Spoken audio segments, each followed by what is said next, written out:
Hello, viewers! My name is Luigi Means Me, and with me, as always, special guest co-host, the Hylian Pikachu 25. On last episode, we completed the Doctor Who level pack, and this time we're going to be doing some more of the side level packs. This time starting out with everyone's favorite, the Gamer Kid. The Doctor can go screw himself. We're done with him. I don't do hot school. The Brits, they're spilling their tea in horror. I'm not even going to ask what the hell you're just spouting over there. You know that Doctor Who's like a British TV show, right? I do know that, but maybe I just didn't hear you correctly. What did you say? The Brits, they're spilling their tea in horror. Oh. Yeah, I didn't hear you correctly. That motherfucker. It's a great start to an episode. Oh, yeah. It's the dumbest shit in the world.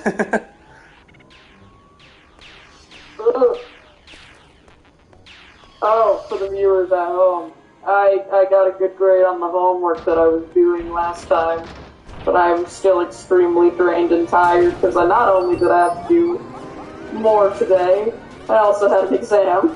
So. Yeah, so weird noises coming from her. She is once again doing coding homework. Tired. I picked the best times to record with her. Use this, ladies and gents. This is your future if you decide to go into computer engineering. Or computer science, as some people call it.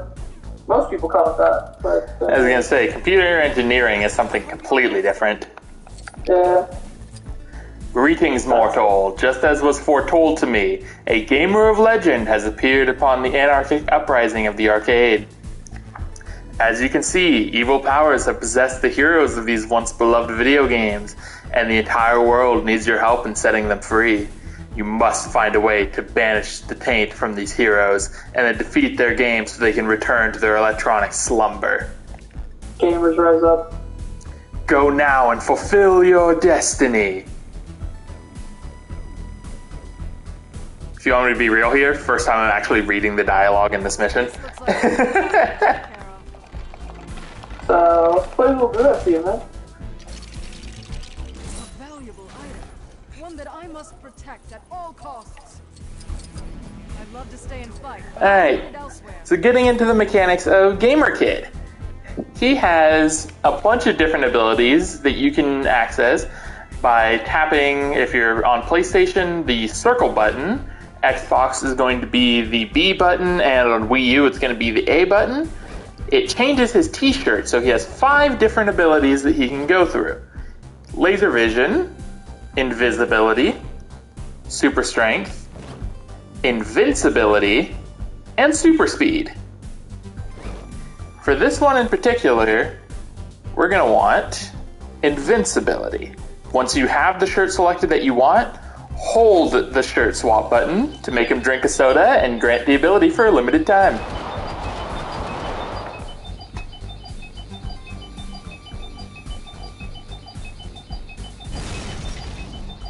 I can make a joke, but I'm gonna take the high road. You take the high road with jokes? Never. Tell your damn joke, woman. No. Tell your damn joke, woman. I'll leave the 5 people at home in suspense. They don't deserve to hear it. What did my audience ever do to you? Exist. I'll be honest, existing jokes are some of my favorite ones. Honestly, they're really good, aren't they? Like anytime, it's like, it could be some innocuous thing, like, oh, what a dog's never do to you, thinking this.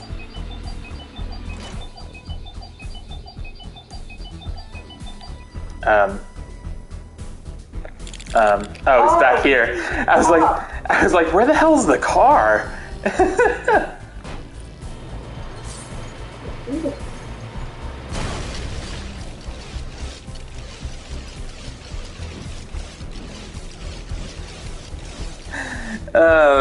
that was a fun experience. That I summoned in the car and he was not on screen at all. He was like trying to get away from me.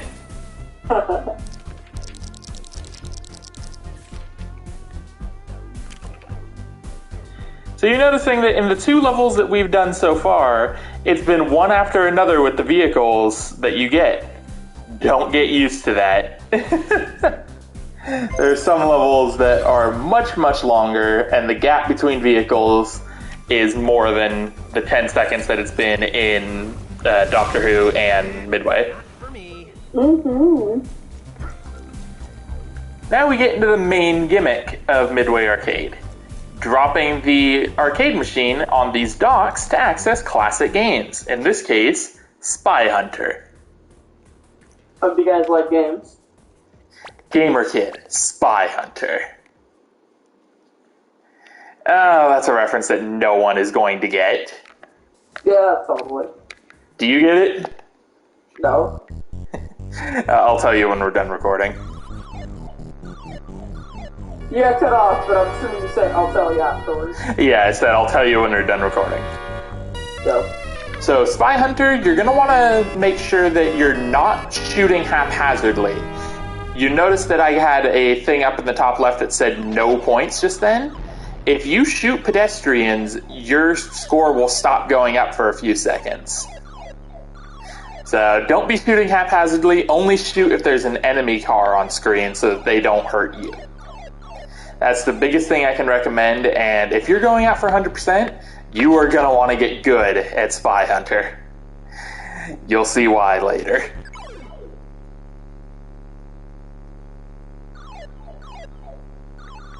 Don't care about 100%, well then you can just...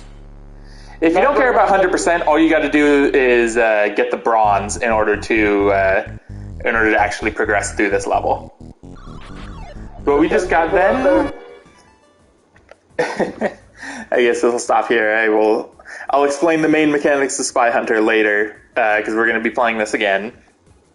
For the main story of these Midway Arcade levels, you have to complete all the minigames with a bronze medal in order to progress. Once you get the bronze medal, this screen will pop up asking if you want to keep playing or if you want to just keep the score and move on. I'm going to just move on. Not a big fan of arcade games. No, I'm not. There is one in this game that I actually have sat down and played a fair share of, though, and I'll talk about that when we get to it. Yeah.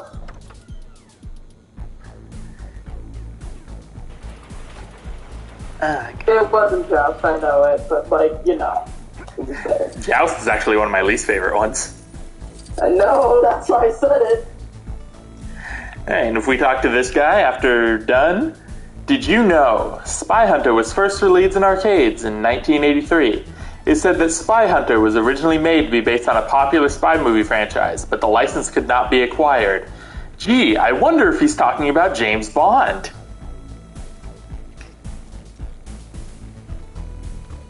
No, it was the Avengers.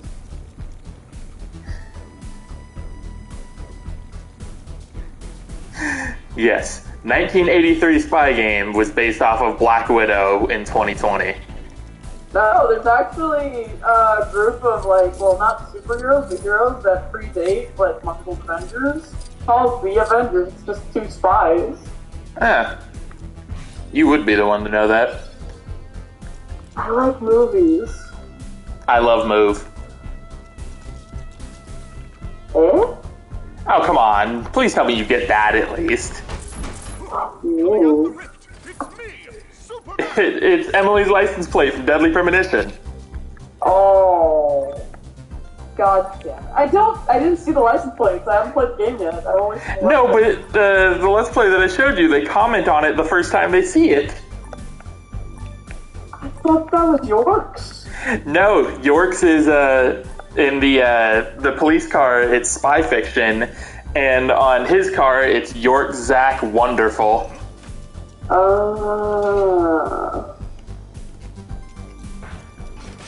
didn't know that. That's all I'm going to say about the license plate, though, because I don't want to do Deadly Premonition spoilers on this. Sit tight, and I'll be right back. Oh boy.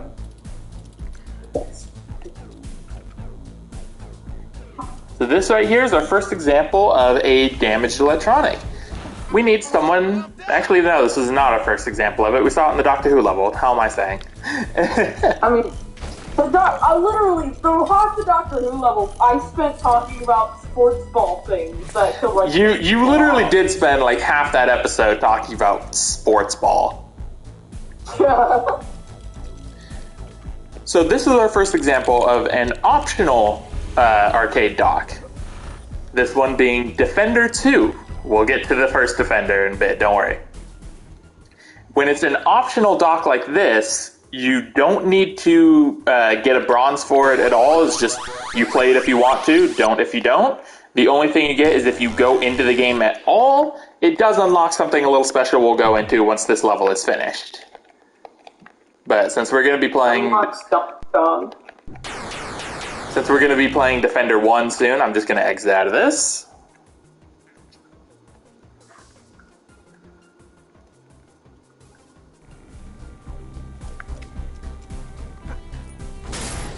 You may notice a little familiar guy down here. This is the hero from Robotron. If we get near him, he just starts running away and shooting at us. So we got to make use of another one of our abilities, invisibility.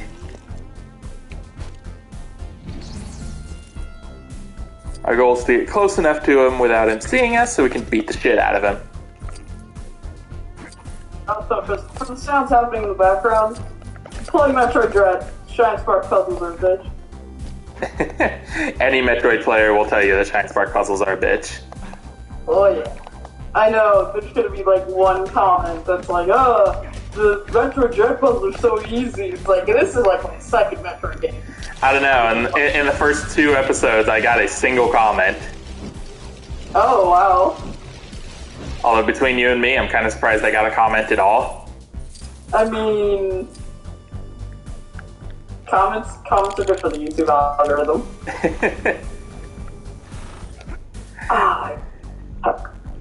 On my way through, I played Robotron. I knew if I didn't tell you which game I played, you'd all ask. Actually, now that I think about it, everyone asks anyway. Comments are good for the YouTube algorithm. Nice. I made it work with Midway, man. I literally spent like 10 seconds in my head like, how can I get this to work with a Midway arcade joke? And I made it work. Oh, God. Be proud of me for that one. That was actually kind of awesome. I am very proud of you. So this is another one of those required arcade games. You just have to get a bronze in it in order to progress. Left stick controls your character. Right stick controls your shooting. This one can get pretty hectic if you don't know what you're doing. Just be careful. Oh, Jesus Christ. Alright. Waste no time on that. I would say out of all the Midway games, I'm bad at Robotron, but I really like it. It's the aesthetic. I will be honest. Like, I think there's only like a couple of arcade games that I really like, if I'm being honest with myself. You know what I mean? Did you know Robotron 2084 was first introduced to arcades in 1982? In total, there are 40 enemy waves hard-coded into this game. After wave 40 has been completed, waves 21 to 40 are then repeated until 255 waves have been beaten in total.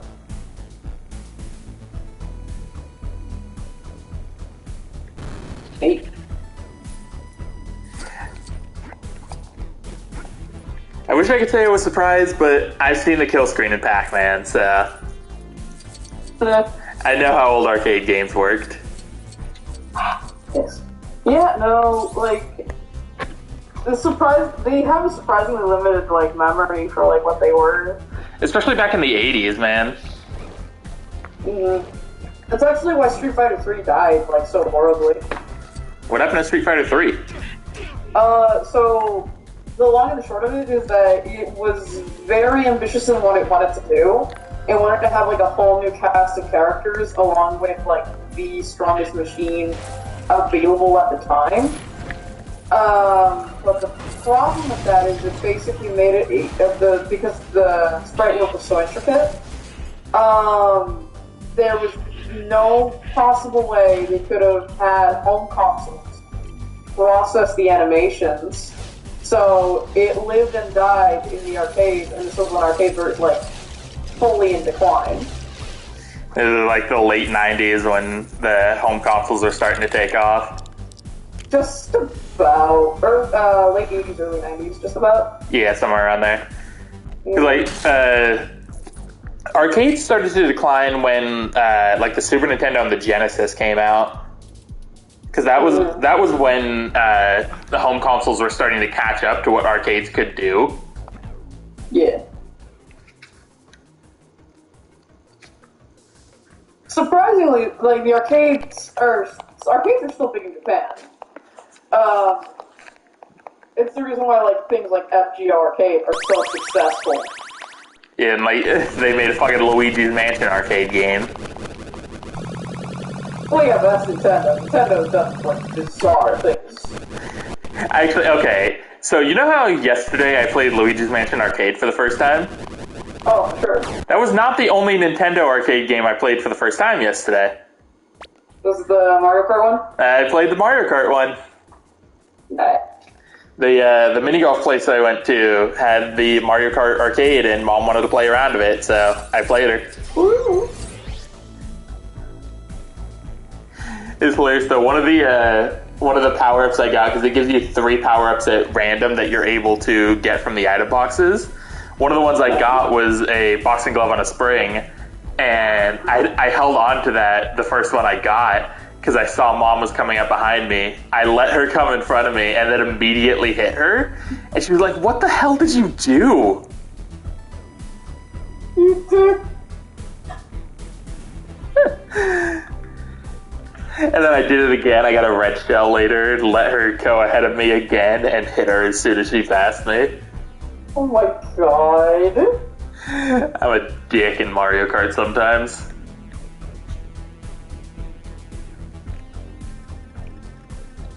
Did you know Joust was released in 1982 and was one of the earliest arcade games to feature 2-player cooperative gameplay? The whole game is based around armored knights riding ostriches jousting against enemies on giant buzzards. The idea was conceived from wanting to create a flying game that wasn't set in space.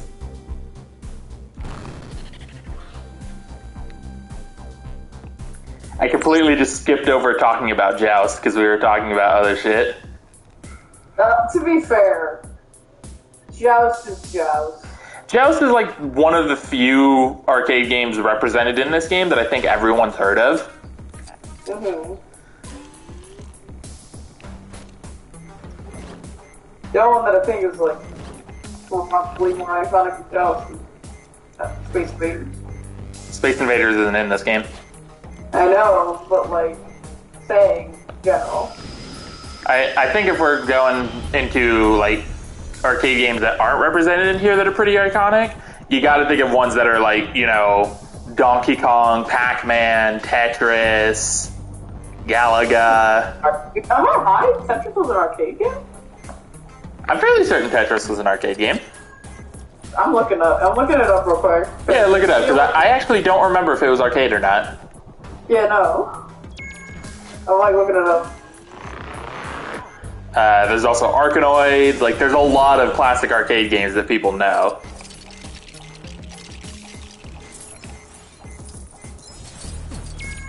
Yeah, you're right.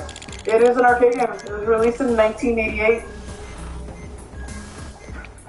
It's just one of those that you don't think of as an arcade game because it's gotten ported to, okay, alright. My car just freaked the hell out. As usual. I knocked the Defender ship out of the air and it's like, alright, time to go to space.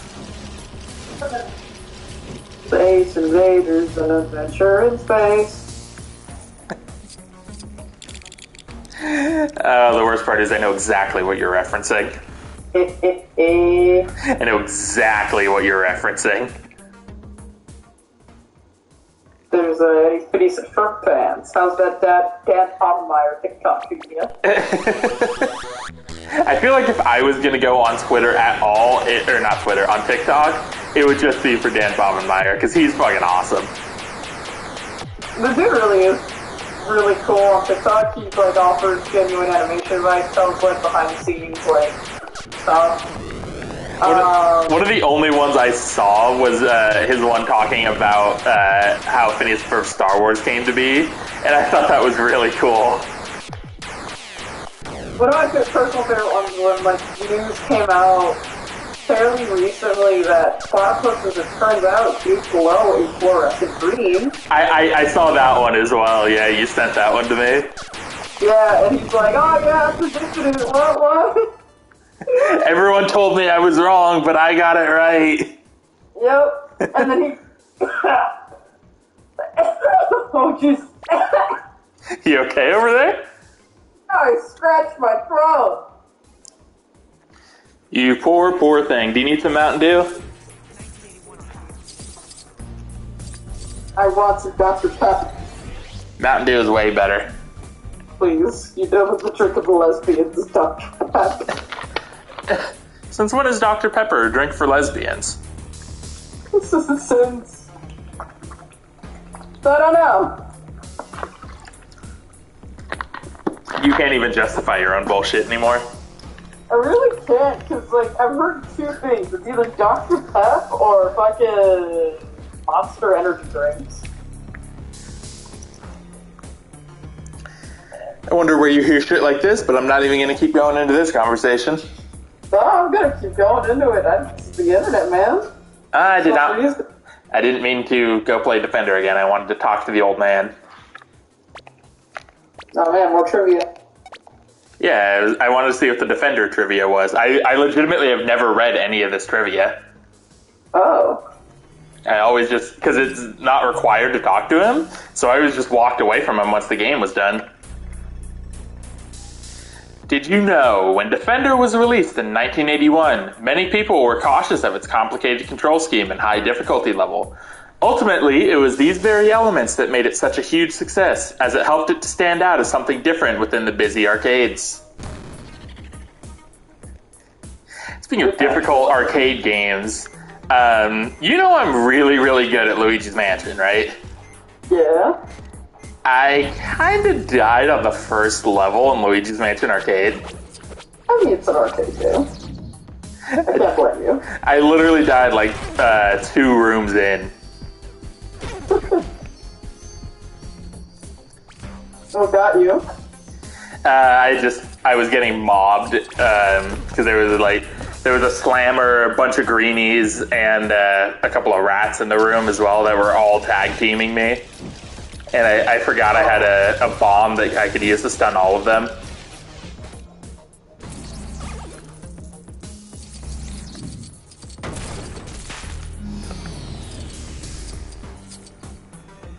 I will say, though, one thing that's really cool about that arcade is that the vacuum that you're holding in your hand, it will actually make noises and shake when you're like vacuuming up coins and stuff.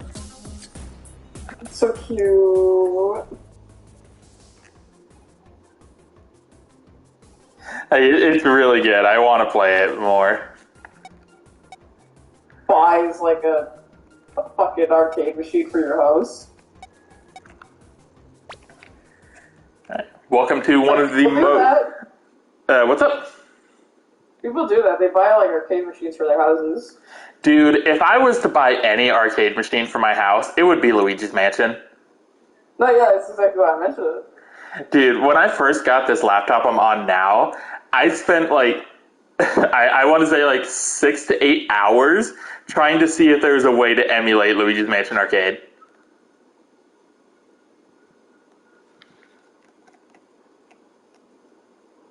You know what's an arcade game that I'm really disappointed never got made?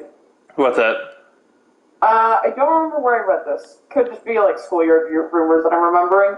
But I remember for a while I heard that with the success of the Mario Kart arcade, that they were thinking of like adding some new like some other Nintendo IPs to arcade games. And one of the ones that was being thrown around was a Star Fox arcade game. Oh, that would have bombed. It was amazing. It would have been great, but it would have bombed. That's true. I do need to explain Gauntlet real quick. This one's a little bit more complicated. Yeah. So in Gauntlet, obviously you have keys to open doors. There are shortcuts that you can take if you decide to explore the levels a bit more. And there's one thing that you can do in this game if score you really don't give a shit about. If you press, I believe it's the left cardinal direction on your face buttons. Is it? No, it's the top one. If you press the top one, you will drop in a virtual coin and just gain some more health. You will lock yourself out of getting medals for this, except for the bronze medal in the story mode level of it, because you still have to get that to progress. But you do lock yourselves out of the medal otherwise, but you could just keep cheating your way. You can spam as many as you want and just give yourself a shitload of health. I'm actually I'm gonna sit here and keep mashing the button and see if I can max out my health, or like make it overflow. I mean, maybe? Because I'm pretty sure this is like the original arcade version just being emulated. I think I did actually make it overflow. Oh boy. Because this is... I got the bronze medal just by sitting there mashing coins and letting enemies run into me. Because you still get the points if they die by running into you. Oh, that's cheap and beautiful, and I love it.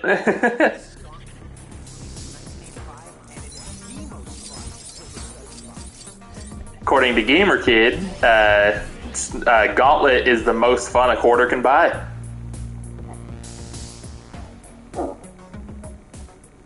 I don't know, man.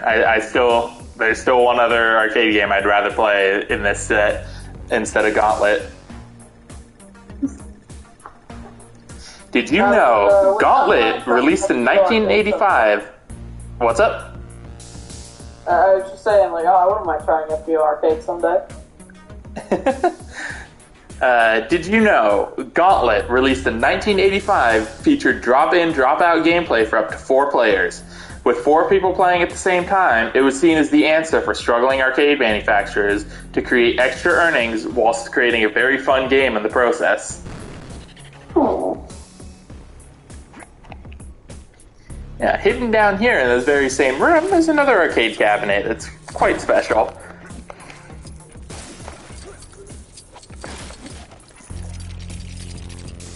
This is another one of those optional ones. If you don't care, you don't have to come do this. I'm making it my goal to get every single arcade game. So, car.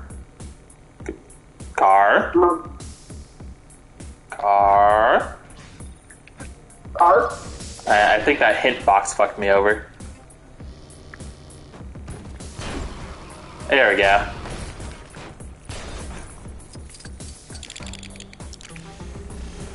I turned the hint boxes on for the sake of the Let's Play, and they're just getting in my way.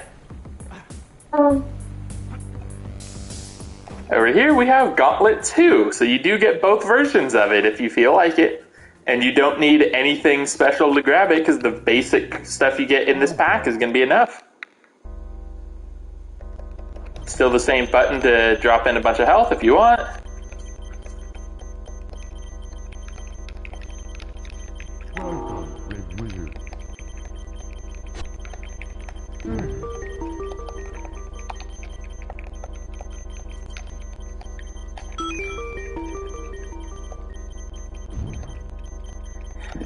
I just love to imagine a kid back in the 80s playing this and dumping this many coins in to get this much health. Like, I don't know. It would give me, like, rich kid at the arcade, at the penny arcade vibes.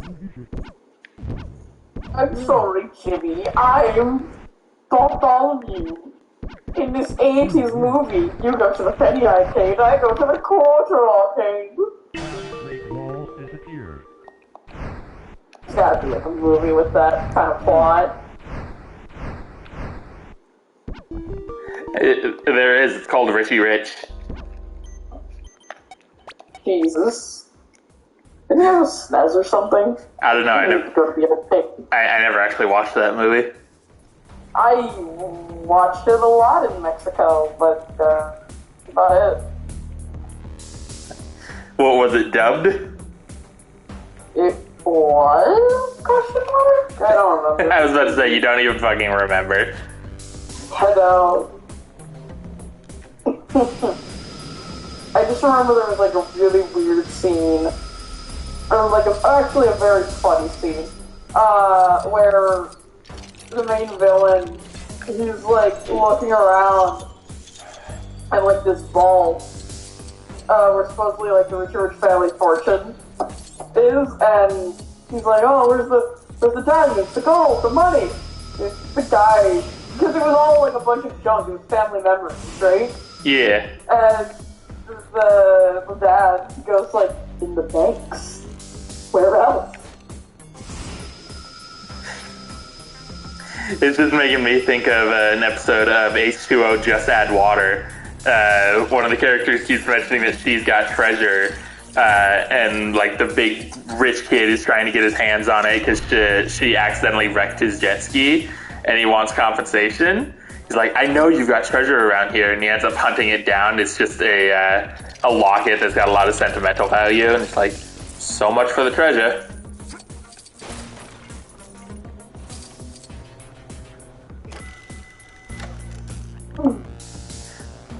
Sure, when I make a reference, you expect me to say something. When I make a reference, you say nothing. To be fair, I didn't realize that was a reference to like something outside of H2O Just Add Water. No, I was trying to tie what you said back to something that I knew, and you just said nothing. But it was just a quote for the show. Jeez. It was. Look, it's not my fault I like mermaids, okay? It was also fresh in my mind because I literally just finished rewatching the show last night. I watched through like the whole third season in like a day because I just put it on to build some Legos. It just feel like that sometimes. Look, man, just having something on in the background while you build with Legos is really fun. I've found that having anything in the background while you do anything is pretty fun. Like last night I was working and I actually finished the Harry Potter Wizard's Chess Set game. And currently I'm actually in the process of building the Mario 64 question mark block. Oh. I just finished the Lethal Lava Land section and I'm currently working on Peach's Castle, but I wanted to do some recording because I spent so much time building in the last 24 hours that the most gaming I've done since I got home from the arcade yesterday was I played one level of Psychonauts 2. So I have been liking the game. What's up? I've been liking Psychonauts. Dude, Psychonauts is awesome. So I've heard. Just never had a way to play it. You do now. Huh? You have access to my PlayStation account, and I own Psychonauts 1 and 2 on PlayStation. Oh, yeah. And you have no excuse for not at least downloading the first one. It's a PS2 game. You have the storage space for it. PlayStation starts sobbing. No, I don't.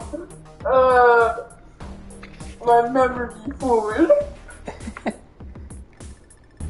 Did you know the arcade machine for Super Sprint, released in 1986, featured 3 wheels as a way of controlling the cars and also allowed 3 players to race against each other at the same time? If the player managed to reach race 85, a bonus track could then be played.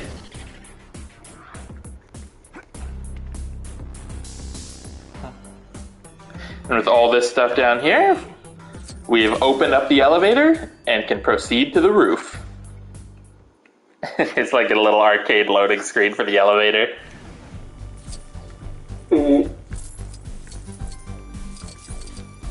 If you don't care about any of the side stuff, just want to finish the level, come on over here. But there's a lot more side stuff in this level that we have not seen yet, and it's actually really cool.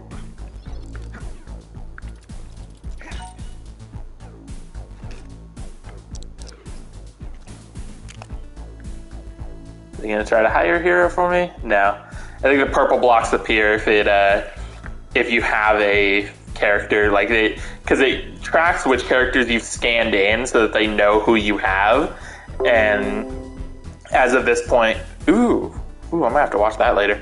As of this point, I've scanned in pretty much everyone. I just got to put in a notification, more 7 Days to Die. Oh, sweet. I gotta watch that too. I may actually say screw Twin Peaks when I go back to building later and just put on 7 Days to Die. Because that is like the ultimate in background just to fucking watch if you need something to listen to.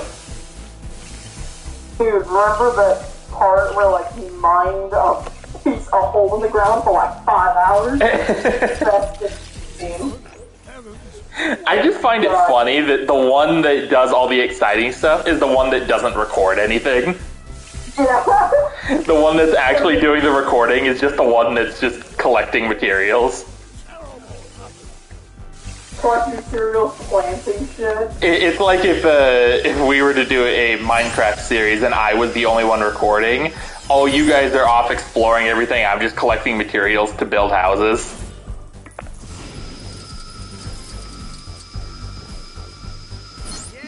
Actually, speaking of Minecraft, you remember how like a while back, this wasn't on camera, you asked like, oh hey, you take an interest in anything else other than like farming? And all I could say was like, oh yeah, making dyes. Yeah, well, I got another one. I see the appeal of making maps now. So finally we don't have to leave our friends to do the cartography for us. Yeah, no, I help with the cartography now. Because I just wander around and get lost. By the way, in the realm, have you guys collected any more netherrack for me? We haven't gone to the nether, we just keep mining. We go strip mining a lot, just cause. I still need to finish Castle Hellfire.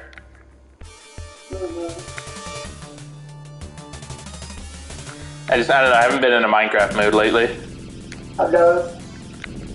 To be fair, neither have we. Literally the last session was,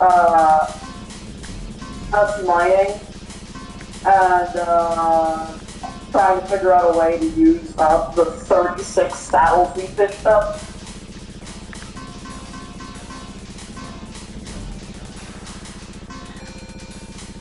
It's true. I just love that you guys are so obsessed with fishing that you just get nothing but saddles. To be fair, and that's how it is. The ocean did indeed give me my ultimate bow, so I have to give it thanks. You don't have to thank anything. I thank the ocean. Thank you very much. You know, the invisible jet in this game looks like it'd be impossible to drive because you're like laying down in it, so you can't see forward where you're supposed to be flying, you're looking up. So it looks like it'd be a bitch to try to control. I mean, to be fair, there's a reason why Wonder Woman doesn't have her.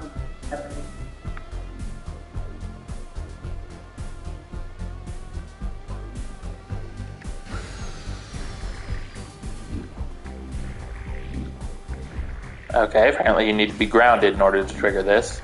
There we go. I told you guys it was gonna get cool. Here we are in Paperboy. Yeah, do you like Paperboy? I've played a little bit of Paperboy. It's pretty entertaining. Oh, trash mobs, just what I need. But this is like, I don't know if you remember this. This is like a full 3D interpretation of what Paperboy would be if it was made now. Oh, yeah. I do remember. It's really cool, isn't it? Sure. Alright, so we need... If I can find her. There she is. Sometimes it's hard to find the character you want when you're using the emulator that I'm using, where you just have a list of everyone.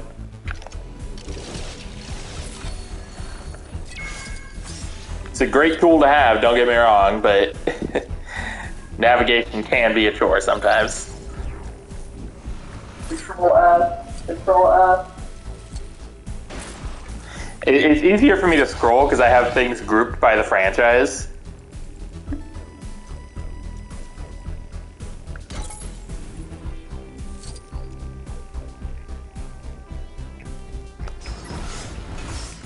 Actually, do I even have it organized by franchise, or do I have it organized by wave? I think I may have it organized by wave. Whoops. Or both. I think it's franchise, wave first, franchise second. Oh. I'm very particular with how I organize. Like when I was using the NFC tags, I rearranged my binder like 3 or 4 different times.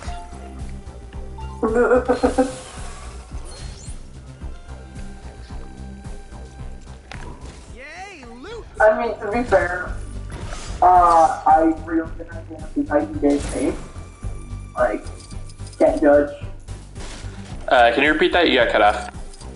I said, like, to be fair, like, the NFC tags that you gave me, I continued. Like, to track what each everything was. Oh, did I not? I didn't send you the document, did I? No, you sent me the document. I just, like, in person, so I can remember it. No? I realized, like, just now, I'm like, oh man, I should have actually given that to you so that you knew which one was which, because I just wrote numbers on them. Oh, you did send me, like, the doc itself.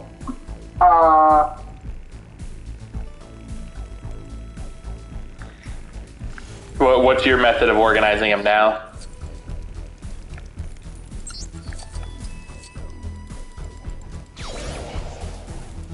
Sorry, I had to mute myself for a brief moment. I was gonna say, did your internet die? Nah. I had to mute myself because of, reasons. I'm going to guess these reasons involve a screaming child. Nah. She's gone for the day. For reference, like, that's not something I am at liberty to disclose, just so, I think occasionally, that's why it's like, can't record some days. And we also, like, you're in school and I work full time, so. But, yeah. The other thing, oh, not the other thing, but the thing with, organized NFC tags, I do them by series, not by number. So, I have a big pile of NFC tags. I mean, in fairness, when I was writing them, I had no structure or anything. I had a list of the ones that you wanted and was just doing them in whatever order I felt like. Oh, that's fair.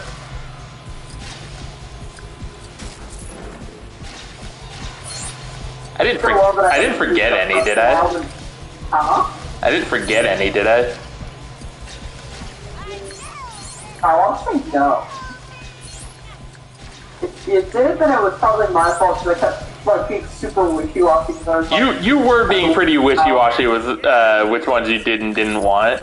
Because you kept saying, like, oh, I don't want to make too much work for you. And I was like, dude, just tell me which ones you want. You paid for the tags.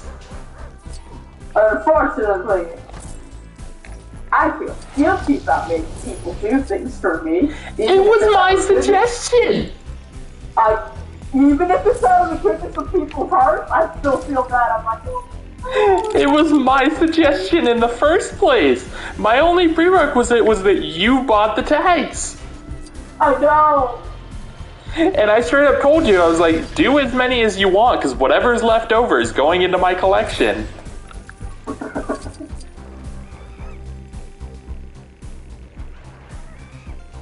Oh yeah, it took me finally agreeing to babysit your FPO account for me to get them too. Wait, can you repeat that?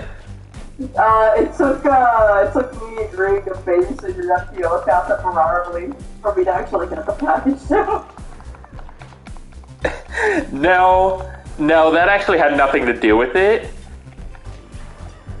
Oh really? It legitimately had nothing to do with it. It's just, I was short on money for a while, so it took me a while to actually send the package to you. No, yeah, I figured. It's just that I was like, oh wow, the timeline collided really well for that one to happen. Speaking of that, the event for that ends tomorrow, right? No. We had basically 2 months, but I would rather been secured. I thought it ended at the beginning of May. Or was it end of May? That's what I thought too, and apparently it was like, oh no, it's the end of May. Well, then we both suck at reading. Mm-hmm. No, that was the event kept changing, like the wording itself. Oh! Yeah. So it's neither of our fault. Yeah, so like at first, it was, beginning of May when the thing ends. I think they went back on it because they realized that was really tight. Because you play the game a lot, and you only just managed to get her to the right bond level, like, today. Yeah, no, okay, so like the thing with Minako, the character you specifically chose, is that the gimmick behind her is that she's fat, so like everything about her is like a really fast curve. So she levels up super slow, she gains bonds super slow, everything about her is super slow, but like the payoff for that is that she is literally the easiest tank in the game, right? It's like, yeah, you put in the effort, you're getting the reward, but it's a lot of effort. Yeah. So, I do think that's an interesting idea, though, making her one of the best characters, but you gotta put in the effort because she doesn't have the confidence because she's fat. Mm-hmm. The other thing about that, actually, I have to clarify, because by the time the video comes out, we're gonna be outclassed again. Because for whatever reason, FGO's like, yeah, better things to make the meta more interesting. In other words, we're gonna make even more characters than we already have. You just went super robo. Oh, jeez. What I said was that, like, at the time of recording this, or whenever this goes up, Jinako will probably be outclassed. Because there's just objectively quote-unquote better strategies to use in the game. Like, she's super tanky, but there's, characters that can, like, end boss fights, like, so she's like the best tank, is what she is. Yeah, pretty much. But the thing is, like, if I didn't make a comment on it, someone was going to say, like, Ashton, that was the best. I would not be surprised if one of the few comments I get is someone calling us out for not knowing what we're talking about in a mobile game. A mobile game that I would like to point out I have not actually played in a good couple of years. You never made it past New Orleans. I literally haven't. I just barely got past the tutorial. The only reason the only reason this event is even done on my file is because I gave you a transfer code to put on your spare device and do it for me. I know. Because I wanted the character, but I didn't have the time to actually sit down and grind her. The worst part was that because you were like, one, I didn't want to progress the story on your file, just in case. That's why I resorted to the event, because otherwise I'm motored through like, the main story. Yeah, I didn't leave you with a very good grinding spot either. Yeah, no, there's nothing to do with Fuyuki, which is the only place you have access to. Other than the event was freaking fine. Oh my god. But you got there eventually. Sob. You'll be fine. To be honest, I actually need to finish off my Janako. Like, I'm super close. You spent so much time doing mine that you didn't even do yours? Nah, like, mine I got to, like, bomb level 4, and I'm like, okay, I can pause this, work on yours, and then come back to mine eventually. So I did decide. Did you get yours from the event as well, or did you just happen to get her? No, I got mine from the event. That's why it's like very important that I get stuff done. I just love that I love that we both chose the same character, and I know for a fact we both chose them for different reasons. I chose her because she's arts, and I would love her in an arts fan team. Not only that, but also you love Karna. Yeah, he needs his best friend. Meanwhile, I just think she's adorable and want to give her snuggles.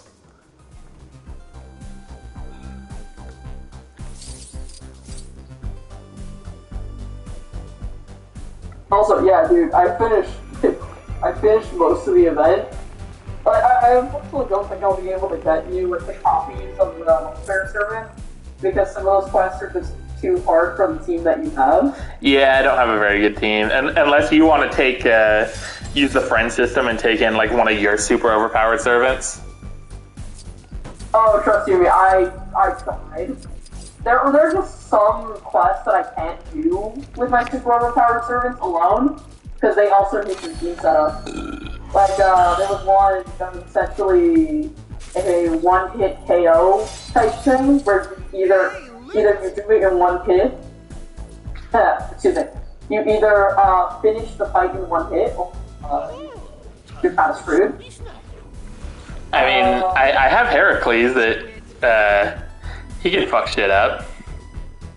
I won't lie, I tried, but yet again the issue of like having nothing. I guess I can't remember if they allow me to or not, because legitimately I haven't played the game in forever. Do they allow me to take Mashed out of the first slot? Yeah, that's actually what I had to do. I was gonna say, a team of Heracles, Siegfried, and Janako might work. It did not, and it's straight up because Siegfried just can't do enough damage. What about you have Karna, don't you? I do, but the thing with, like, Karna one-hit KOs is that he either depends on Quetzalcoatl or Arjuna Alter on my teams, because they give Buster defense down. Do you have anyone that's like that can hit like a fucking truck besides Karna? I wish. Like, everyone who I could theoretically use requires something else to make them that way. And that's kind of like the gimmick of the game, is that you need to build teams around, like... Yeah, that's why the whole friend system doesn't really work. No, it works great if you have a lot of friends. Well, but you can only take one friend servant in at a time. Yeah, okay, so here's the thing. And here's why I think like the way the friends work in the game is actually kind of well done. Because if you play the game, you eventually just need the friend servant to maybe supplement your team with something you already have. Like for a while with my Buster team, I would take a friend Merlin in because that's all I would need. Now that I have one double Merlin teams, baby.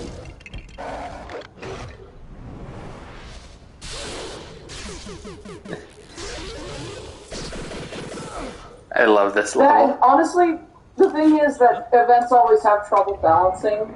That's true. One they're very hit or miss. I remember my first time playing the game. It was during one of the Christmas events, and I got through that whole event, but it was hard. Yeah. Although, granted, I had literally just, like, I hadn't even finished the tutorial. Oh. Siegfried carried me a lot in that. His back hurts from carrying you so hard. He carries me a lot whenever I play the game, because he's always my go-to friend servant. Honestly, I'm pretty proud of, like, my friend servant list now, because, like, it's all pretty good characters. Like, I think the only ones that people would, like, give me the side-eye for are general pool, kind of. Yeah, Did you finally get Edmund Dantes? Oh my god, I never told you shit! No, I don't. I remember you were trying to get him for a while, but I don't know if you actually have him or not. No, okay, so that's a story and a half. Basically, what had happened is,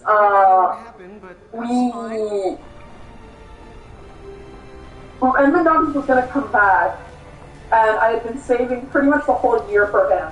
This was 2 years ago, I want to say. And in a moment of, like, pure... I don't even know what I would call it. Game world within a game. Mercy from the universe. I got him with just a couple tickets. I didn't even have to break into my, like, savings. Oh, my Saint-Court savings, right? That was like me when I got Swimmer Mordred a couple years ago. Yeah, and like, I remember when I now hate a different servant, because they spooked me. What spooking is essentially you get, a different servant than what you wanted. So... Oh, you mean how I got, Swimmer Tamako instead of Mordred?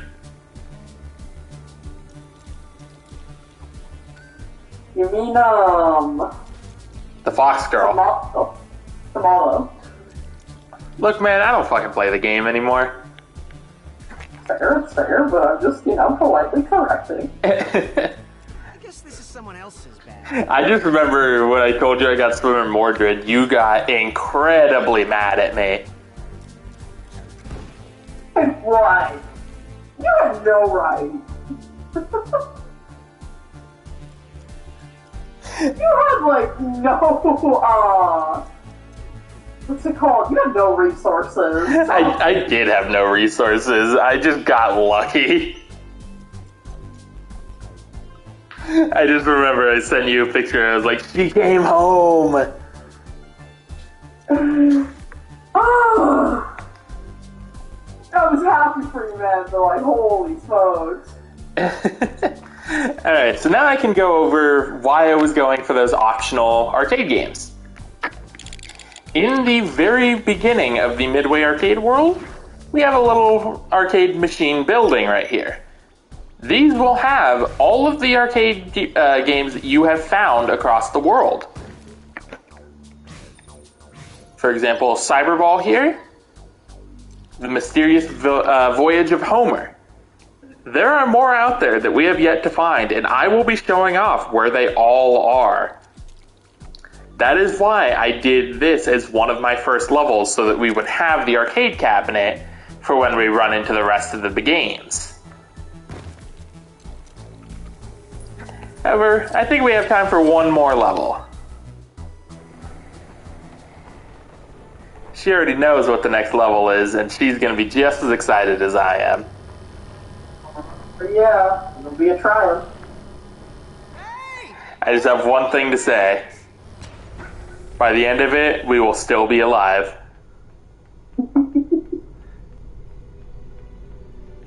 Those who know, they know.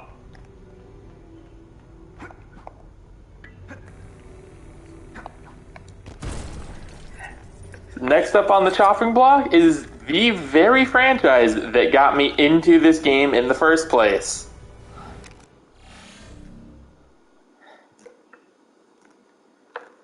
Game over, man. Come on out, Shell. I'm actually going to have my official Chell figure sitting next to me while I do this. Aperture Science. We do what we must because we can. I say at the time of recording this, we're a few months out from Portal being announced to be coming to the Switch, and I am incredibly happy. I am too!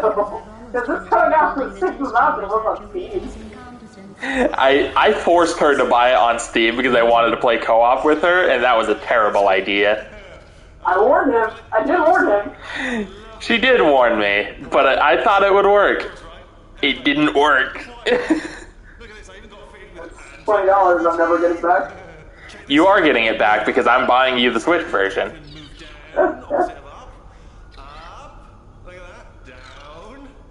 I've thought this out. Like, legitimately, that was my first thought when it came out. I was like, oh, I guess I owe her Portal then. This morning, if I'm not mistaken. Damn it. Oh, her money. Well, as I don't really know how I got back here, what we should do is crack on with these tests and try and retake over the... I mean, escape. By that, what I mean is escape. Just escape. Hey, first things first. The radio. You remember when you were watching me play this first time and you were just like, get that radio!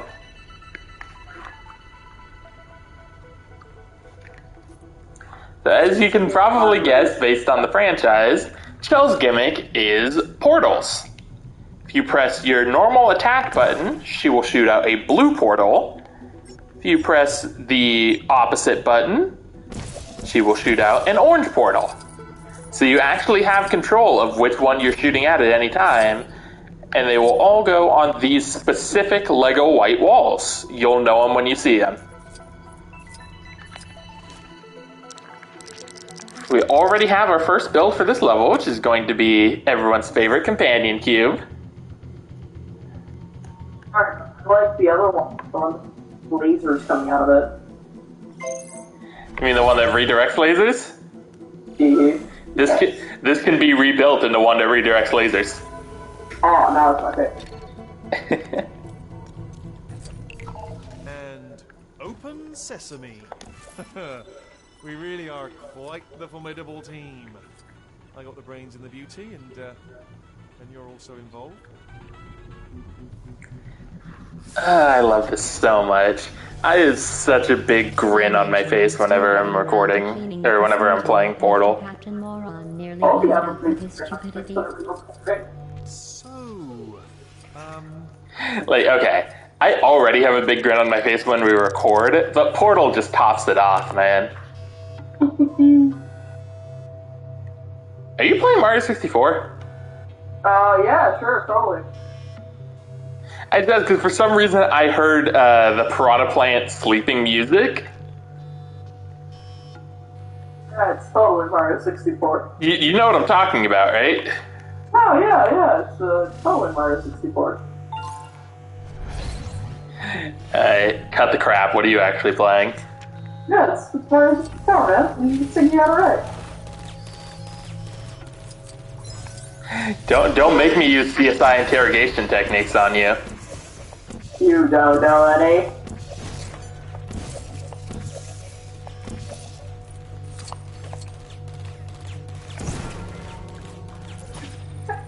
That thermal discouragement beam is not part of this test.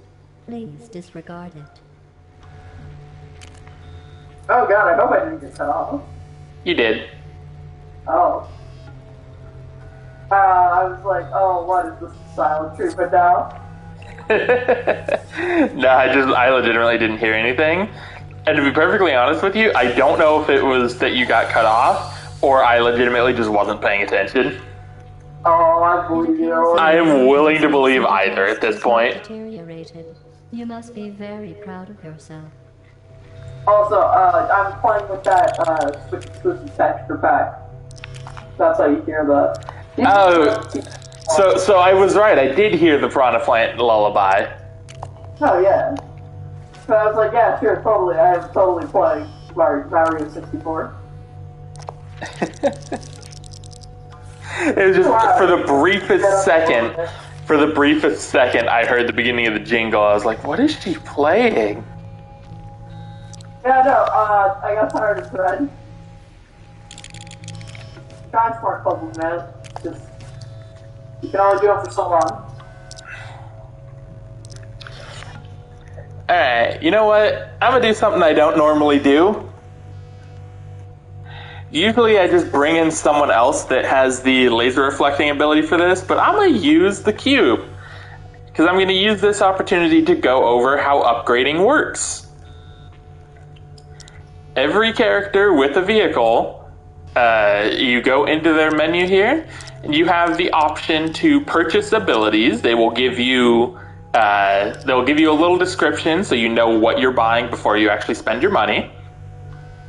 They do have to be unlocked in sequence, so you can't unlock the second level of speed without buying the first level. And you have to buy a certain number of upgrades in order to unlock the rebuilds. In this case, you need to buy 5 of the upgrades in order to unlock the laser deflector.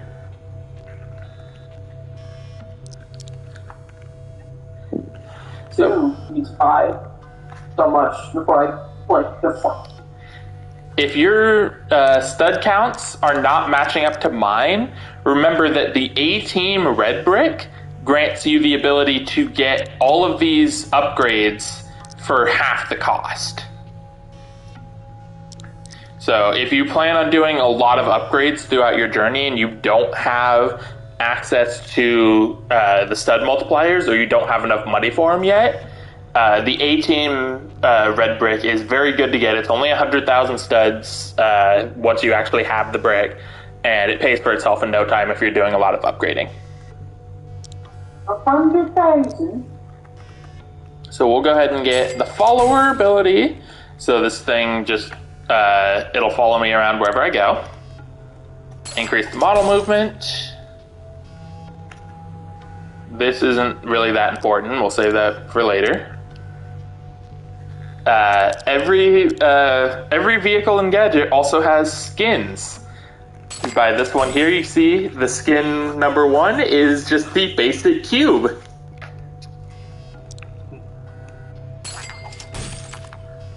And Sugar love cubes. I'm going to leave it as a companion cube though, because I like it. Now that I have 5 upgrades, you see this lit up here. You need to spend not only studs, but also collected gold bricks in order to unlock the rebuilds. You will get different sets of abilities by doing the rebuild, and don't think that this is permanent. If you don't like a rebuild for whatever reason, you can always switch back.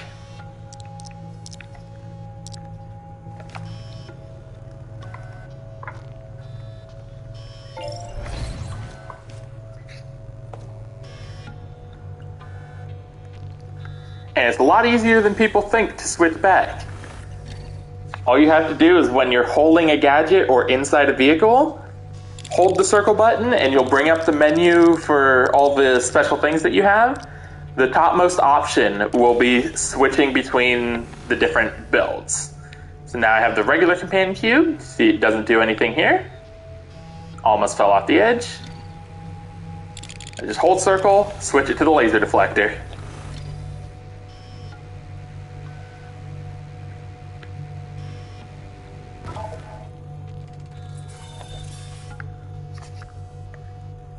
I just wanted to take that time to show off upgrading, and it was a great time because we were just talking about this thing being upgraded into a laser deflector anyway, so I figured it was a good time to show it off. Never fear, the man of steel is here.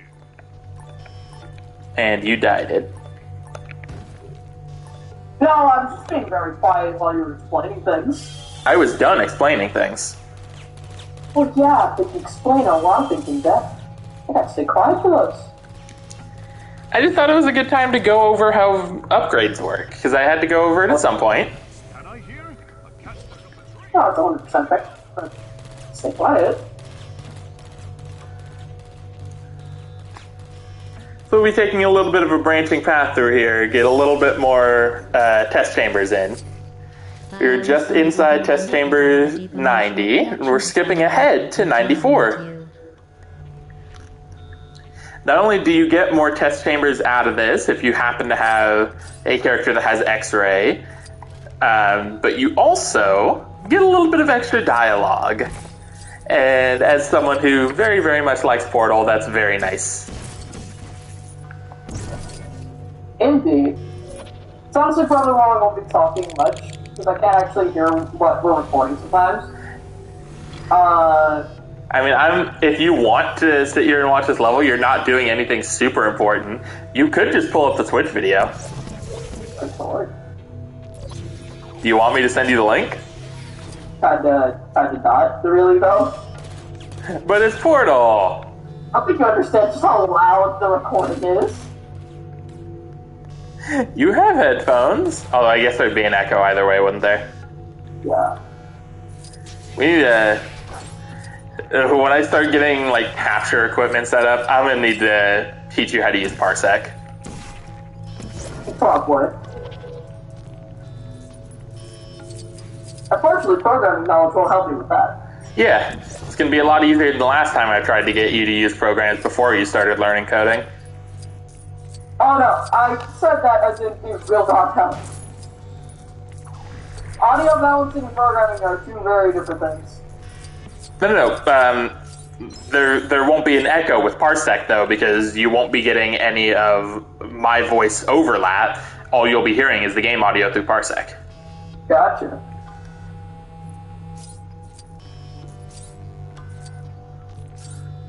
Why do you think that Parsec is like the go-to tool for Madry Bread?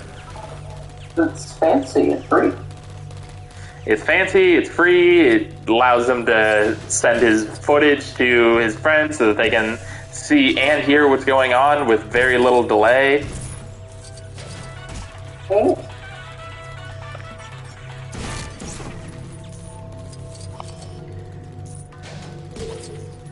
Trying to think, if you were to ever do a blind Let's Play, what would be a game you'd want to do? It's one that we're actually doing right now, and it's Banjo-Kazooie. Banjo-Kazooie makes it... When Banjo-Kazooie, if you're alone, doesn't really make a great blind Let's Play. But if you're playing blind with someone there who knows Banjo like the back of their hand, like me, for example, it's very fun and very interesting. I think the other one that I think I would like, but don't think that we'd be able to do, is Prime. Any of the Prime games. I'm gonna be perfectly honest with you. Those would be blind for me as well. I've only played one and I haven't finished it. Oh. I played the first 10 minutes of one. I got about halfway into one. Not specifically Metroid Prime, the first one. I mean, like, in general, a Prime game. No, I'm talking specifically Metroid Prime 1.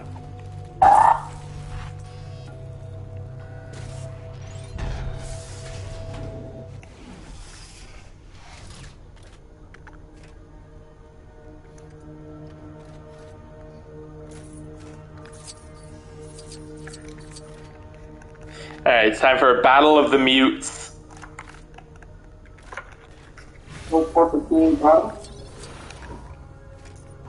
Where did SpongeBob come into this?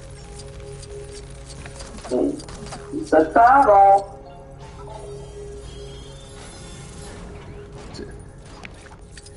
I thought I was obsessed with that game. No, I said Battle of the Mutes because I was summoning in Bart, and he's mute in this game for whatever reason. They didn't get the rights to use any of his voice clips. So he is the only character in this, like, he is one of 3 mute characters in all of LEGO Dimensions' playable roster.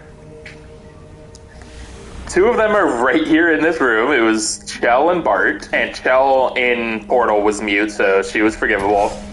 And the 3rd member is Fern from Adventure Time. And that one I am willing to give some slack on as well, just because Fern was added like in the last wave after everything was finalized. It was just a cool little extra they added. So they didn't want to bring back the voice actor to do some lines for Fern, so they just left him mute as a little cool Easter egg. So the only one I'm not going to give any flack for being mute is Bart.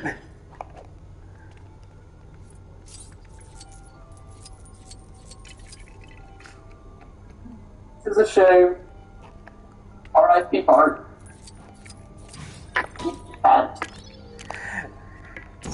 You ever seen that, like, super weird, like, Bart Simpson cake? I know exactly what you're talking about. Yeah, and, like, you know how, like, his, like, catchphrase, like, years and years ago was, my shorts? I mean, that's still kind of his catchphrase. Well, yeah, but, like, way back when it was a little more often. Okay, go on. Yeah, the thing that they decided, the genius who decided to design that cake, they decided, yeah, eat and it's his catchphrase.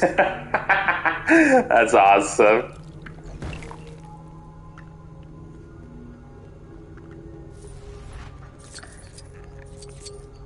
What was it that, oh yeah, it was the Futurama episode that just popped in my head where they were like, they found the comet full of trash, and one of the things that Bender found was a Bart Simpson doll that actually said, "Eat my shorts," and he's like, alright, just pulled them off and swallowed it.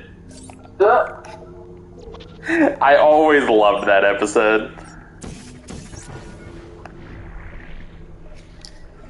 Man, I gotta look up and find out when the new season's airing, because knowing that Bender's coming back makes me legitimately want to check it out. Soonish. It is relatively soon, I just don't know the actual date. Mm-hmm.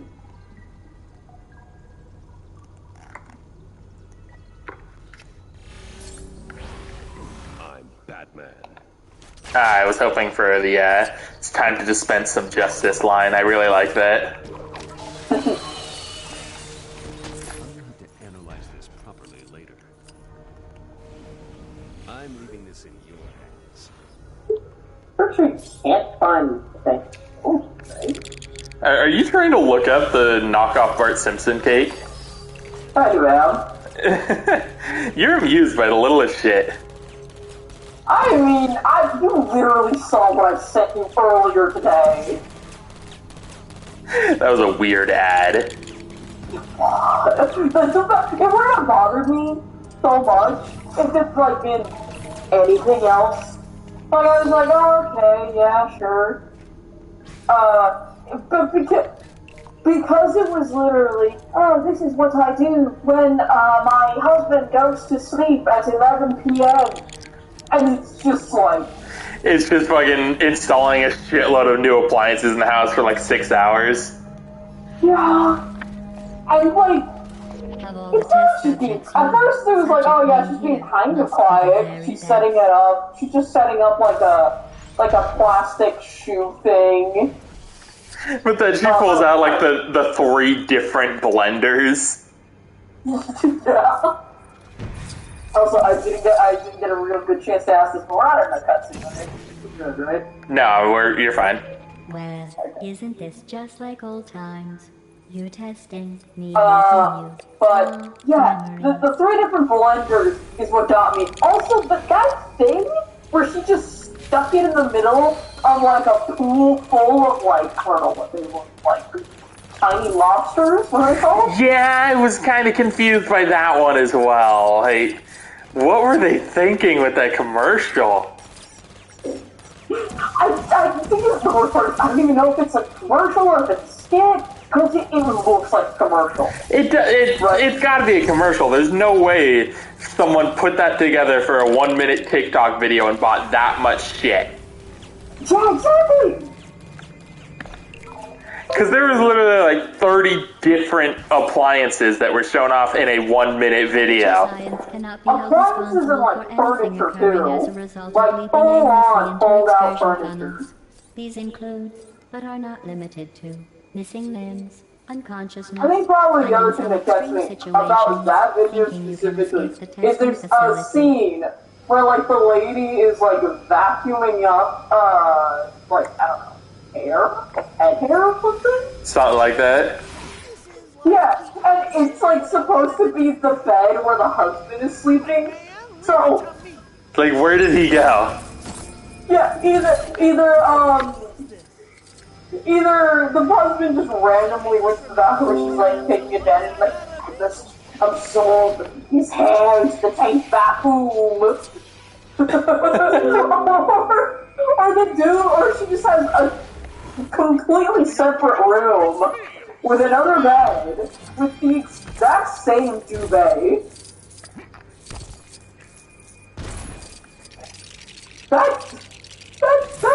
That thing was weird.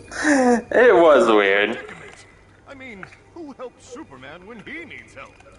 Alright, so this right here, this is the reason I did Midway Arcade before Portal. We have another arcade cabinet. I just need to find where the damn machine is. There it is. This one, if I'm remembering correctly, is Clax. Yep, there it is. And once again, the hint block is in my way.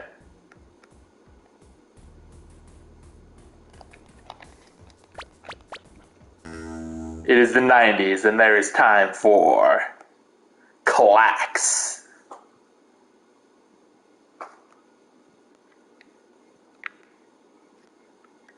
Be confused with Clanker. Gives you a little how to play video, which is more than most most gamers deserve. Oof. Too much? We didn't know how to play it in the 80s, so you don't deserve to know either. You're gonna waste your quarters and learn, Bubba. So you press your select button to drop. You can hold down on the control stick to make them slide down further. You can hold up to, I believe, 5 pieces.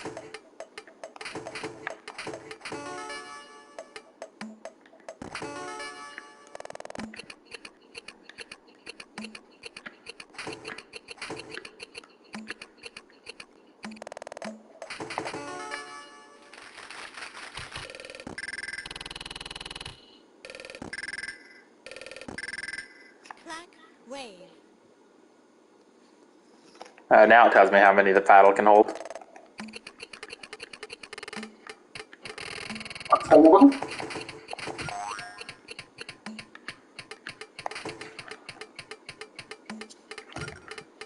Oh god, this hair. You never want things to get there. If you end up failing for whatever reason, it will automatically drop another coin in for you.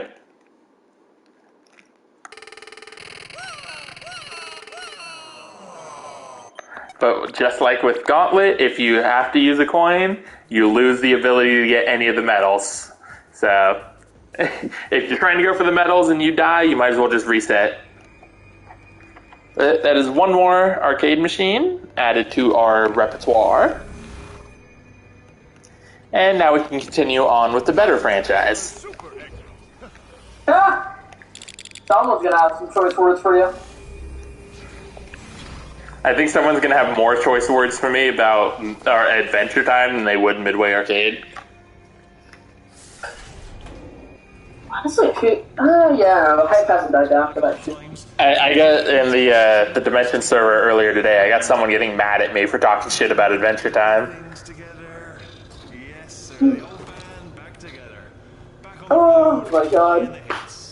Which, you know, fair enough. I just think it's funny at this point to talk shit about Adventure Time.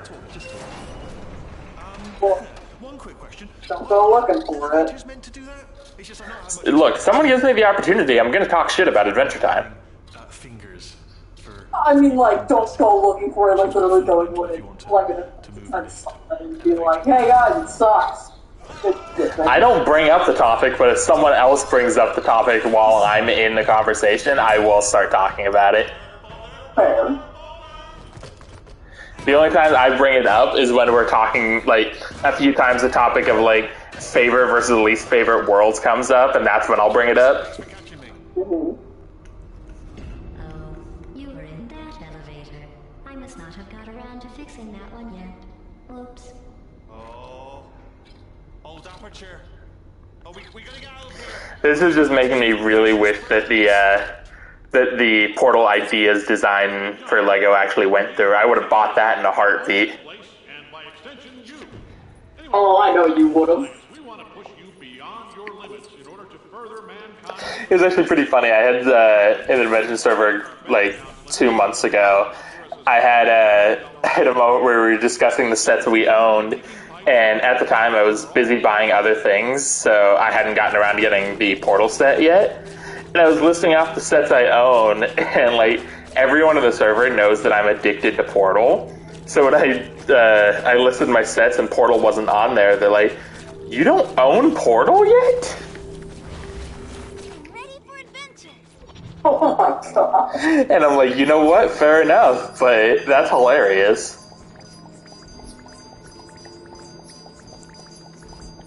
You're playing like. I tend to project. People know that I like Portal. I mean, also, my dad brought me popcorn and he gave me shit for playing Minecraft. That's okay. My mom gave me shit for playing Minecraft because I brought it up earlier today. But, okay, that's not the important part. No, I would be I was honestly surprised that you didn't go immediately for the Portal stuff first. See, here's the thing. When I wasn't originally buying sets for a while. Like, the lot that I bought was right before my big surgery. Mm-hmm.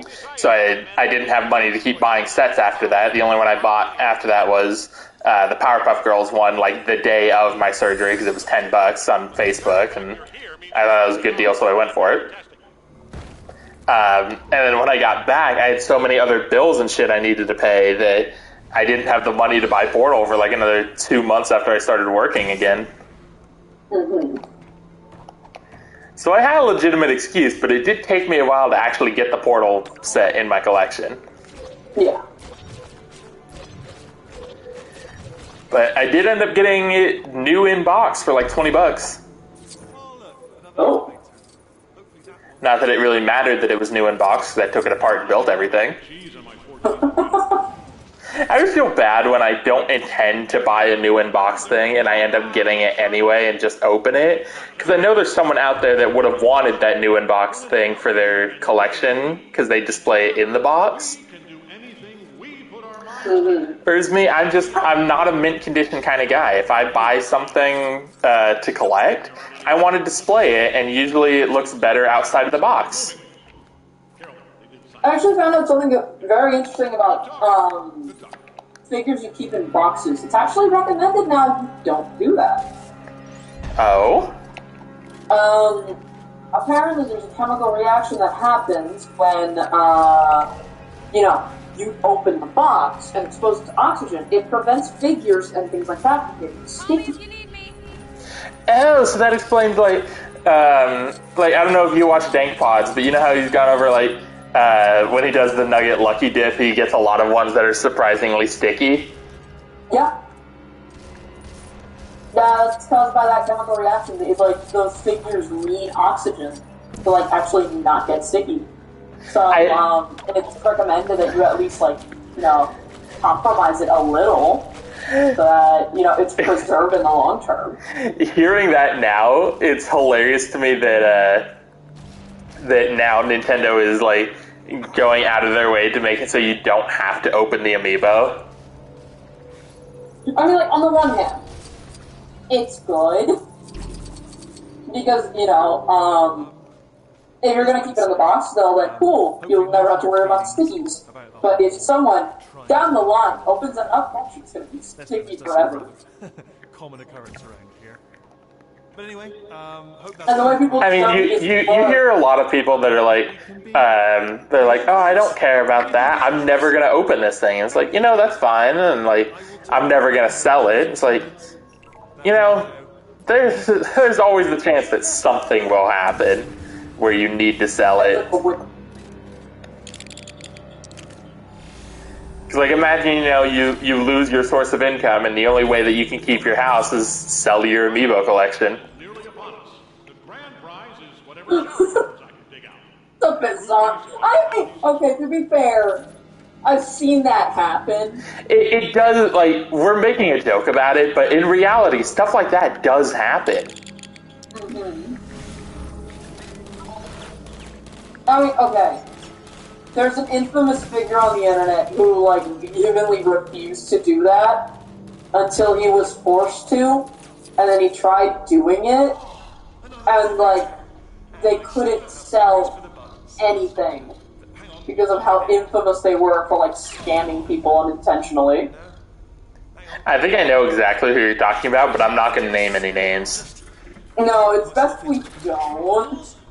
I'm new to YouTube. I don't want to be dealing with YouTube drama yet.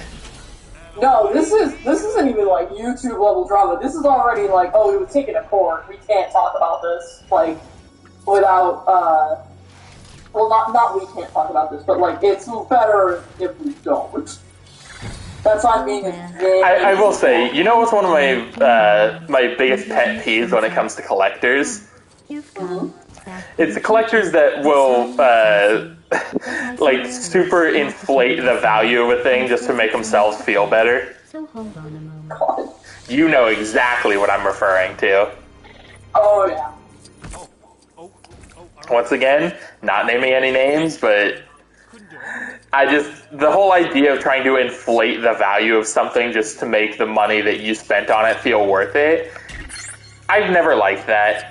Don't get things because it has a numerical value. Get things because you like it.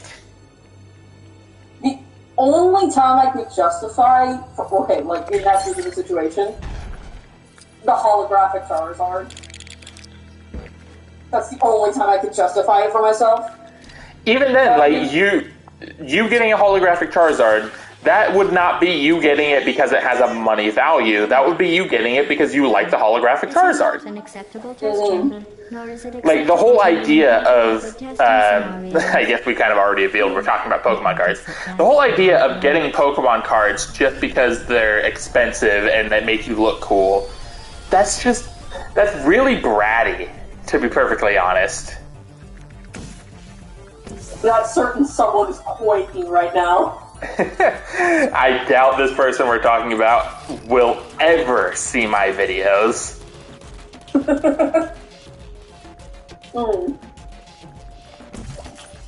And even if they did, I really don't think they give a shit. I mean, to be fair, they kind of outgrew YouTube by now. I never watched him to begin with, so I don't really know. I know he's in trouble with the law, supposedly. Wouldn't be the first time. Yeah. I love that we just keep talking about him and, like, completely trying to skirt the name. To be fair, I think anyone by this point knows who we're talking about. No matter how hard yeah, and if they don't, well, good. It just keeps coming back. That's why I was trying to avoid mentioning Pokemon cards, because mentioning Pokemon cards and money value being inflated, people know who we're talking about. For sure. This is one of my most recent chambers, and you'll be glad to know I've completely reinforced the aerial faith plates to account for your lovely personality. Oh my god. A clip of this dude who was opening up Pokemon cards because he was looking for this one specific one, and it was nicknamed the Fat Gay Pikachu card. Oh, Jesus. Only you would find this. I thought it was hilarious. I'm not saying it wasn't, but only you would find this. Yeah. So, it turns out the dude's like, the card's worth like thousands of dollars, right? Because it's like, it was one of the first like new holographic prints of Pokemon cards, right? Yeah. So for like $50, somebody paid him to put a permanent crease in the cards by like bending the package. And like the chat was like joking around, like thinking, haha, imagine if that's how you get Fat Game Pikachu, imagine if that's how you get Fat Game Pikachu. Guess what happened? And see, this is why that's just really scummy, like, trying to get someone to damage something like that. Yeah. Like, I've seen all too many people, like, you know, at the end of the day, it's your own money, so I can't really get too mad, but when it's, like, something super collectible, and you're buying it with the intention of damaging it, I don't know, kind of annoys me. To be honestly, that was me for a while, but I kind of I need to tell this like semi-serious, like not serious story. There was a lot of discourse a while back on like the beginnings of TikTok. Cause this girl, or this artist, I should say, she was painting over Pokemon cards. Like, she was extending whatever art there was in the Pokemon card, and she was using really common cards. Like, If it's something that's super common, I'm not gonna mind. Like, you know, you go down, you buy like your standard set, and you get like the cards that are worth, you know, a couple of bucks maybe on Amazon, and you paint over those. It's not a big deal. It's like people started getting bent out of shape when it was like vintage common cards, but even then they're common. So, like her justification was like basically, if these are my cards, I've owned them for years and they've been rotting in a dust, I'm at least giving them a new use, right? That's the other thing as well, and that's why I kind of don't get as bent out of shape about it anymore, is like, at the end of the day, you don't plan on selling these things, and a lot of people don't plan on selling them unless they like they lose interest in it or whatever and think someone else might get a use of it, and even then that's pretty rare. If you're not going to sell it, you know, someone can get some entertainment out of you fucking it up.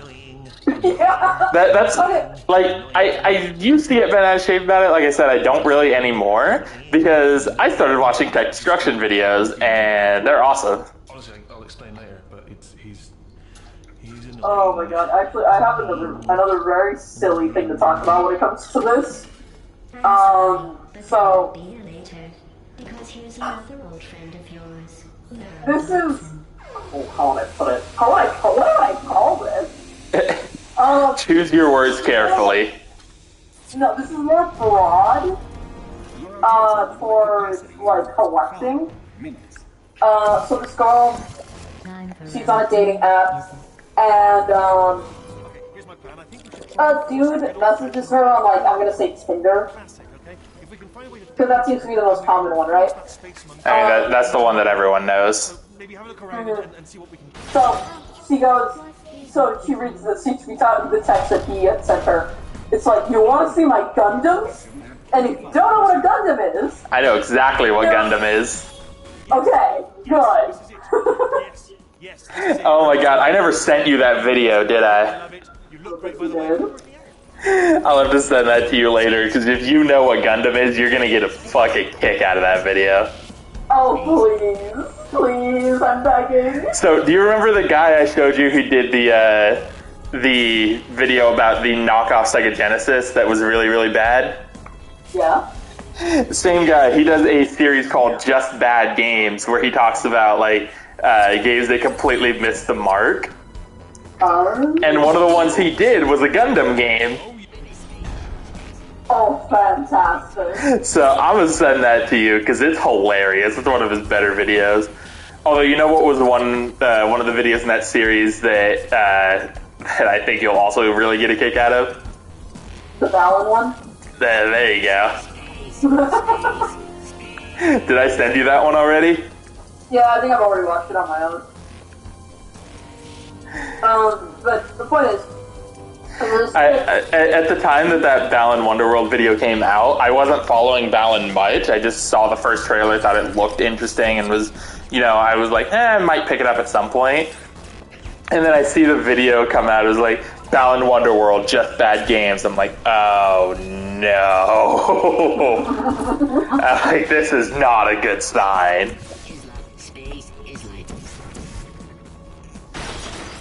And I watched the video, and I was right. It was not a good sign. Okay.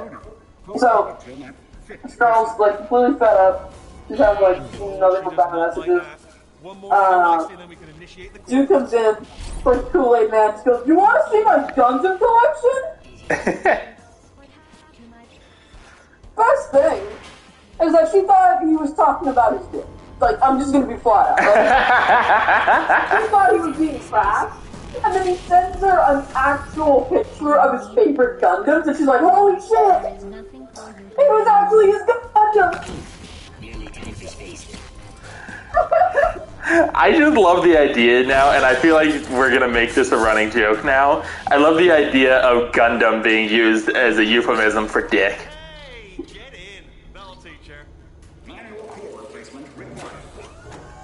It was like a couple of years later, they got married. So now, there was like this is what I wanted to go into. So I wanted to kind of talk about the herpes of the collecting world, which is Funko Pops. Jeez, alright. We both have some feelings about Funko Pops. So, getting it out of the way, I hate them all. No exceptions. But you own some! They were all gifts from, like, people who only knew that I was a nerd. So they're like, oh, what nerdy stuff do we have? What's, like, some easily accessible nerdy stuff? So Funko Pops, that was their first thought. I have bought a single Funko Pop before, and it wasn't even for me. Oh, who was it for? Mom. Like, ah. I got her Davros from Doctor Who because she's a big Doctor Who fan. Mm-hmm. And it was at a time where, like, I wanted to get her something for Mother's Day, but I didn't have much of a budget, and I didn't have a way of getting around very much. So I was checking out local stores, and the best thing I found for her was a Davros toy. And it's like the only time I've ever bought a Funko Pop. Sure. She still has it, though. But, like, there was a very, what would be the word for it? Infamous? Famous image? Maybe? There was an image of, like, this dude who collected, like, a bunch of Funko Pops, posing in front of all of them. Arms spread wide, and, like, the caption spoke for itself. It was, like, basically the Virgin Funko Pop collector versus the Chad Gundam collector. And, like, it showed the Gundam collector, like, not displaying himself with the stuff that he built, just letting it speak for itself. Alright, well, on the note of finishing the Portal level, that will be all for today's episode. On the next episode, we will be continuing on with the main story, now that we've gotten a few more things in our collection that we would need for future levels. This all did have a purpose. We needed, before we continue with the main story, we needed the Midway arcade cabinet, and we needed the TARDIS and the companion cube. Those all had a purpose. That was why I took a break from the main story to get those out of the way now. But next time, we will be continuing on with the main series. So, I've been Luigi Means Me. I've been Hylian. And we will see you guys in the next one. Bye-bye. See.